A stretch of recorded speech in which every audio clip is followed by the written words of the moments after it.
Yo, what's good, everybody? Now this one, I'm a little bit late to this unboxing, but it's better late, bro. It's better late than never. And there's a good reason why I didn't get these on release day, bro. And this might affect some people's opinions or not, but it's just my personal preference. I just feel like I need to get them on release day. But that is how a lot of people did miss out on these, bro, because they said, oh, I could just get them later. No. I'm gonna give you guys some free game on the Flu Game 12s. I want you guys to look at them first before we just give over some small details before we go over them. Oh, yeah, I see them in that box. But let's go over the box first, just so you guys can have a little bit of history. So these did originally came out 9 years ago in 2016. So this is the first time that we're getting the Flu Game 12s. They got the standard, just retro box, nothing crazy. How do you guys feel about them bringing back these old shoes? Do you want the original box that it originally came in, or do you want a new, revamped,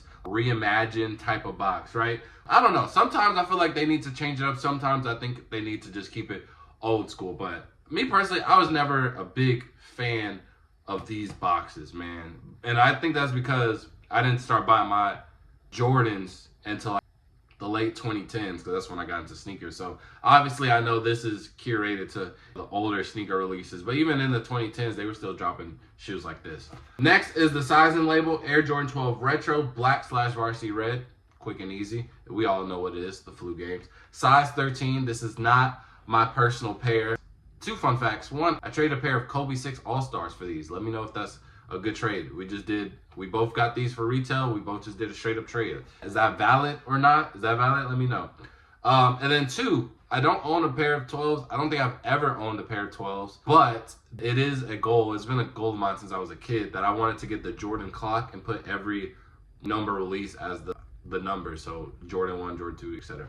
But the Flu Games is just not a part of it. Even though I love red and black, I don't know why the Flu Games never do anything to me. But it's also that shoe, and I'm not saying the Flu Games are ugly, because, oh baby, these are actually pretty tough. It's just they never really did anything for me. You know what I mean? Like, it's really hard to explain. Like, it's an amazing shoe. I love it.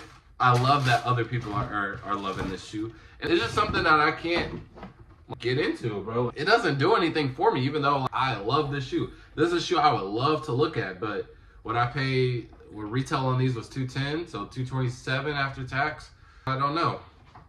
But I think the real reason, if I would keep it a buck with y'all, when these first came out, I think I was just starting to get into reselling, and it was just like certain shoes, especially in my area, and I come from Chicago, certain demographic, bro, like curates it goes to a specific model, especially specific model colorway like the Flu Game. And I was just like, I don't know, man, because every person I see with the Flu Games, especially if they beat, bro, it's just somebody I didn't want to be around. So I don't know. Maybe that's why I don't like the Flu Games, or maybe that's why I don't like the 12s, because I don't know. Maybe it's just I left the hood, man. I don't want to go back, man. That's the only thing, bro. But this is one of the Jordans out of like 1 through 14 that I've just never owned. I think I've owned every single one except the Jordan 2, because the only reason, actually, I'm lying. There's a couple in there.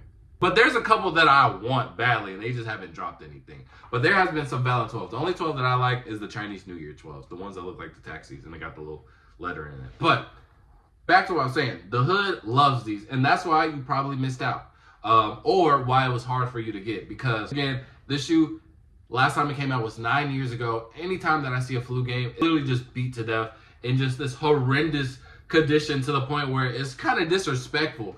And so the hood, out the shadows, to revamp on a new pair, yeah, I'm gonna do it. Especially since there was like a handful of first come first serve releases.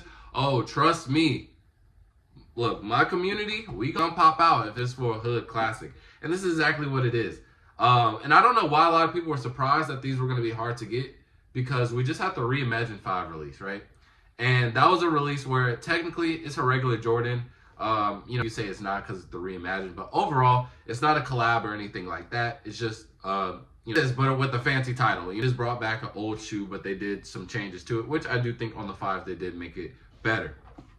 And those were, I wouldn't say hard to get, but a lot of people missed out because they just wasn't tapped in. And you could easily argue that this is a more classic colorway than the metallic 5s. You know, it knows about the flu game. You know, everybody knows about the metallic 5. So yeah, I don't know why people was just that surprised that these were going to be hard to get. And again, I've been trying to tell people, bro, 2025 is extremely limited. If Michael Jordan wore it, if it's a nostalgic shoe, if it hasn't came out for 5+ years, bro, they're going to make it limited. But they're also going to have releases in between to where you can cop those with ease, so you can never complain and say, man, it's just so hard to get these Jordans again. Because it's like, nope, we're giving you some. And if you want examples, we got the Seafoam 4s or the Abundance 4s, whatever you want to call them. Those are March 8th. The Cool Gray 9s, those will be those will be easier than this, but it will be a little bit difficult. The Mom and Ear 3s, you'll easily be able to get those. So you're going to throw in some here you goes. You know, they're going to patch it in.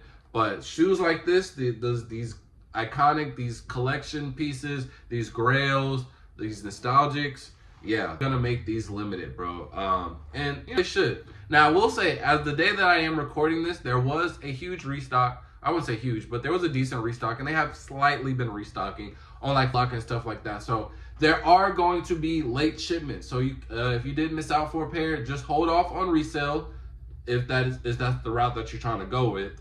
And you know, try and go to your local mall and see if they plan on getting some shipments in a little bit late, because I do think you could easily score a pair off of that. And also with the prices tanking down just a little bit, they were at that consistent like 30, 340. Now they're back to like 2s, very low 3s. You know what I mean? So when we get to that point, at least from a reseller aspect, it's like the hype is kind of, now people are already on to the next release, and we already have Cool Gray 9s, Nigels, Amamineers, the SB4s. Like, there's literally a lot of shoes in the next 2 weeks. So it'll be, resellers are less inclined to pick up something like this if they were to like later on, because just that initial hype. Like these first came out, we were like orders 300, 320. Then nobody could get them. Oh, it's 350, it's up. And they were selling like that first day, even if you put it on StockX the same day, selling like crazy, bro. But now the hype has died down a little bit, just because there is a lot of releases going on. But I will say, the moment we have like dry spell, like dry month, I think maybe April might be a little bit dry, maybe, I don't know. Prices are gonna go back up to that 330 to 350 range, because the market has dried up a little bit, and a lot of people will be going back since they're not, I guess, like to buy new releases. So keep that in mind if you are trying to get a pair. But I would say, getting something like this, bro, I would just stock up on some other releases. Get you maybe a Cool Gray 9. You know, somebody missed out on that. Boom, Cool Gray 9 plus 20, or maybe just straight up, depending on your negotiation skills. Something like that. So you don't have to pay resale, bro. I don't think, I don't want to say that. But I was going to say, I don't think this is a 350 shoe. I just think that I've been around since the 2016 release. And I've seen, you know, ups and downs of resale. I just don't think this is 350 right now. Like, I don't think it's worth 350, but it's a lot of fear of missing out going on right now. A lot of hype. A lot of people are like back into it. Like, the key elements of the sneaker game is slowly coming on. So a lot of these releases are gonna have that initial hype, bro. But me personally, this ain't a 350 shoe, and I think that's how a lot of people feel, right? Even though the prices did go up, like, and they're gonna go back to that and stay constant like that for a minute, I just don't think a lot of people are ready, like, in their hearts to go ahead and pay a 350 for a fluke game. So that's why I said, when the dry spell gets over, the people who just missed out on everything or just don't have anything to buy anymore because they're stuck in this like missing out like buy train, you're gonna go back to these and the prices are gonna go back up. So that's the advice that I have for the fluke game 12s. I literally finished ship these out. So shout out to the buyer. He bought these and a pair of the I had 2 pairs. Well, I had a lot of Kobe 6s, but he's buying this in the Kobe 6. So shipping these out, really good shoe, but unfortunately they are not staying in my closet, man. So let me know how you feel about the flu game 12s, man. Were you able to cop, were you not? And yeah, take that advice, bro, because you could easily get these for like $82.90 just if you time it right. You can low-key get it even cheaper, bro. Like I said, I think the best bet is just to get another another Jordan, bro, and just trade, and at most put like up top. Like, the worst case scenario, you're still paying less than that $260, $280, man. So hopefully my advice was helpful to you guys. Hopefully you guys enjoyed this video, and with that being said, man, fo out. Peace.